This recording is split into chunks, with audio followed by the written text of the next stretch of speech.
The all-new Jeep Grand Cherokee is on its way to Australia, and decades in, we're finally getting a 7-seat variant. And that's going to be really important for Australian buyers because plenty of you are looking at large SUVs with a third row seating variant. So it's going to be very important in our local market. Today, we're going to take a look at the 5 and 7-seat versions, both on the road largely for this drive. So let's take a closer look at the new Jeep Grand Cherokee.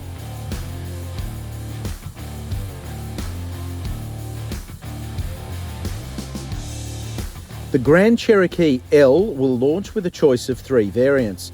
The Night Eagle, $82,250 before on-road costs. The Limited, $87,950 before on-road costs. And the Summit Reserve, which starts from $115,450 before on-road costs.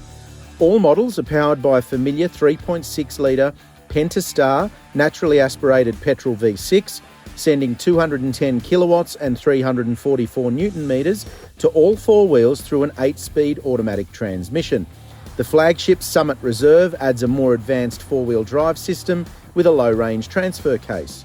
Standard features on the entry-level Night Eagle include an 8.4-inch touchscreen with Apple CarPlay, Android Auto and satellite navigation, a 10.25-inch digital instrument cluster, electric front seats, LED headlights, leather trim, 20-inch alloy wheels, and a full suite of active safety features.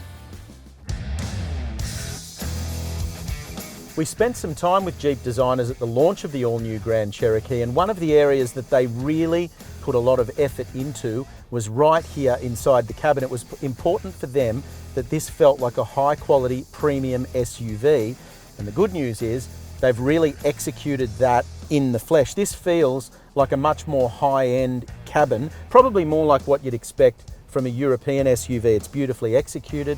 The fit, the finish, the trim that's been used, and the execution of the design and the layout is really high quality, and it feels like it's quite an expensive cabin. In general, the switchgear, the infotainment, the driver's display, the way it's all laid out does feel high-end, but it also feels easy to use. So the good news for the Jeep design team, I guess, is that they've done a really, really good job here inside the cabin. That premium feeling that we mentioned about the cabin really does translate to the driving experience. It's very quiet, refined and insulated inside the cabin.